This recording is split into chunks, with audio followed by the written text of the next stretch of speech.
Arcane has solidified itself as one of the greatest series of all time. Plain and simple. I mean, TBH, the first season already did that, but season 2 has been nothing but heat. And also pain and sorrow and suffering and more pain, but also some more heat.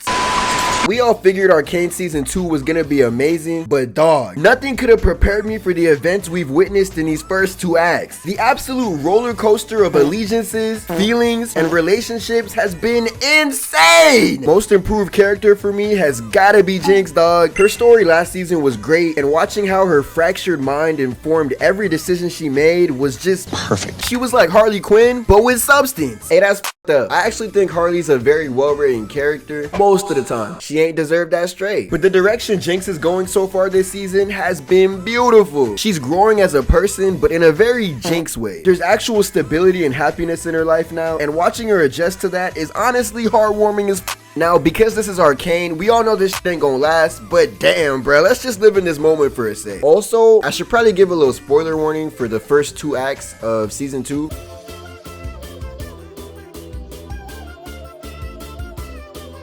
Yeah, that stability is definitely gone now. Bro, why? Episode 6 had motherfuckers in shambles, bro. Why is this happening? Isha is literally the whole catalyst for Jinx's development as a character, bro. Right when she's at the point of not giving a fuck about anything anymore, somebody new stumbles into her life. Also, side note, that tag team fight with Jinx and Savika versus Vi and Caitlyn was so motherfucking goated. Every fight in this series looks and feels like a whole ass music video in the best way possible. I understand why we had to wait 3 years for this. Oh my goodness. But yeah, watching Jinx slowly develop into an icon for Zon and seeing her literally rebuild her family in Act 2 was genuinely something special, man. Also, we need a quick little fit highlight. Come on, dog. It's basically mandatory at this point. Peep the cropped buckle top with the 2-tone purple striped Amiri jeans, dog. She kinda clean. And plus the cloud tats too. Can't forget the long ass signature twin tails also. Peep that big ass band-aid on her cap too, dog. You know damn well that's purely there for vibes. Somebody in Act 2 said she looked like she got a circus tent on her pants, and yeah, maybe that was right, but this shit's still clean. Don't get it twisted. The way this series does time skips without really confirming how much time has passed is so fire too. Unless they did tell us how long it's been and I just missed it, but I think not. Vi's whole journey this season has been crazy too, dog. Going from federal as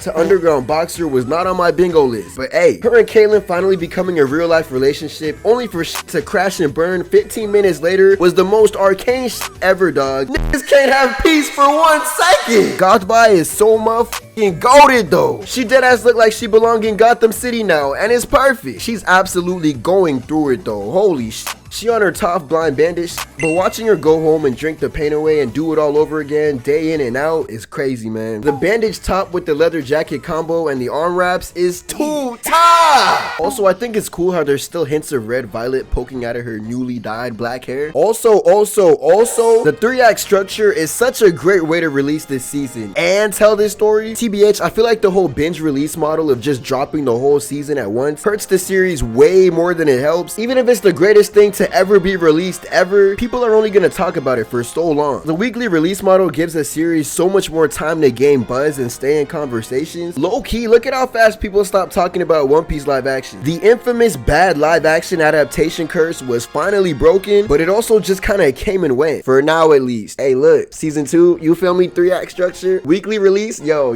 One Piece live action weekly. Stop it, chill, bro. This is an Arcane video, let me chill. This is an Arcane video, let me chill. But the 3-act structure just works so well as an in-between for the weekly release and the full binge schedule. We get our cake and we eat it too. Or we got 2 cakes, I don't really know. I gotta talk about Mel for the one time though. She was a super breakout character for me and the rest of the internet during the first season. Her story this season has been insane, and dog, she definitely has some type of crazy hidden ability. Well, that was basically confirmed during episode 6, but she's had this weird like spider sense type beat going on for like a little while now. Like, how the f did she survive Jinx's big final flash at the end of the first season when she was literally the closest one to the Rocky? She's also easily the most complex character here. In a show full of complex characters, on a character design tip, she's actually just straight up perfect. Black women are beautiful, but let me refocus. black. The royal regal white and gold with the subtle black accents is smooth. She even got gold freckles on her face, dog. It's too clean. And her hair. At first, I thought she just had locks, but the few times her hair is down, it looked like she has a few in the front, but the rest is like a type 3 kind of fro, question mark. Echo is also a GOAT, dog. I cannot leave out my goats. This man and Killmonger are the only characters in fiction who are allowed to have this hairstyle. Everyone else, get out! And really, Echo's only allowed to have the Killmonger comb over locks because look what they had him in before. Respectfully, what is this? Also, I'm noticing him and Heimerdinger weren't in Act 2 at all, which is a little bit suspicious. I know the barest of bare minimum about League of Legends, you feel me? I've never played it a day in my life, but I do know Echo has some timey-wimey powers in that game, so I feel like he's about to get his powers very soon, especially since these three were having a Doctor Strange-ass moment across different dimensions in Act 1. But why the f did it make Jace go insane and boom the love of his life? Nah, all of the suffering Vi and Jinx are about to go through in Act 3 is all this nigga fault, bruh. Vander was almost back, bro. What the fuck? Somebody smoke this nigga now.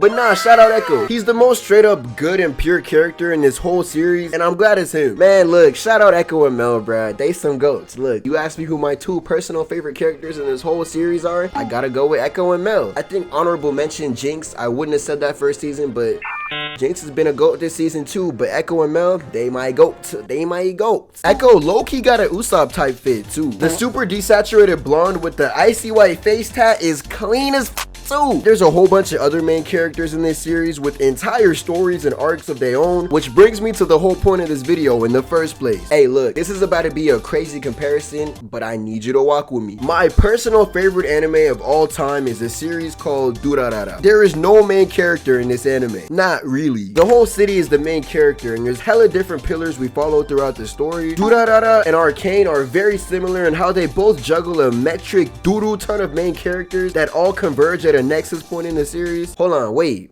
Nexus point? Like Young next. In Durarara, the first 12 episodes are spent introducing us to all of these different dudes across the city and watching them very, very slowly converge on each other in a super organic way. I ain't gonna lie, it truly feels like Arcane is doing the same thing. Everybody's converging on the Victor, Safe Haven, Genosha type land all at once. Jinx, Vi, and Isha are there. The Vander's there. And Bessa and Caitlyn are there. Side note, I ain't even get to talk about Mbessa, bruh. She's a demon. Victor's also obviously there, but the fact that he wound up down there in the first place is crazy in itself. But everybody is here on some Smash Ultimate shit. Minus Echo, Heimerdinger, and Mel. But also, the season ain't over yet, so who knows? And Mel looked like she'll be just fine based on the last shit we seen her do. But it's also really cool how they all have different reasons for being there, but are there nonetheless. There is truly no status quo with this show. Bars. Everything and everybody is always constantly changing. I could not for the life of me predict where anybody is gonna end up in Act 3, bruh. And where the hell was Savika at? Arcane is truly something special though. It's probably a little foolish of me to say this, not gonna lie, but Spider-Verse really did change everything when it comes to animation. Now, do we actually know if that movie influenced the super heavy stylization of this series? Hell nah. Zero idea. This series could have been in development way before or like right at the same time, but Spider-Verse came out first, so hey, who knows? Regardless, both of those projects represent the pinnacle of animated storytelling and shows us just how much this medium can be pushed. There's probably no way this video drops before Act 3 releases, so you watching this right now probably got all your crazy questions and theories answered. But look, dog, I just could not wait. I just could not wait. This series is just too fire. It like almost make me want to play League of Legends.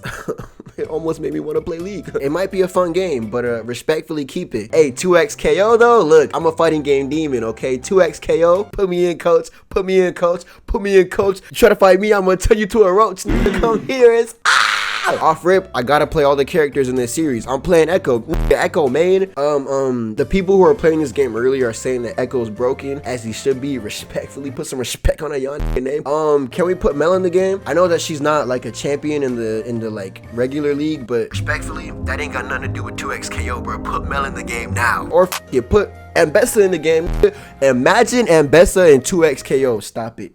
Stop it. If you a fighting game demon, peep the shirt. You already knew I'm a fighting game demon. You feel me? But yeah, Arcane is just truly something special. And there's honestly so much more that I really wanted to talk about. But look, that's gotta be for another video. Cause look, there's specific characters I want to talk about. There's specific themes I want to talk about. Look, this show is just so deep. This show actually has an infinite bag. It's crazy. I'm just glad that this series and Spider-Verse exist at the same time, bro. Think about all the people who are like doing art now because of these two projects, bro. That's beautiful. Talk about a mass surge of just inspiration across the globe. That's goated. But yeah, shout out Arcane and shout out you. I can't feel my face right now. I'm burning up. I got this feeling that I won't come down. Like, got this feeling that I won't come down. Like, got this feeling that I won't come down. Like,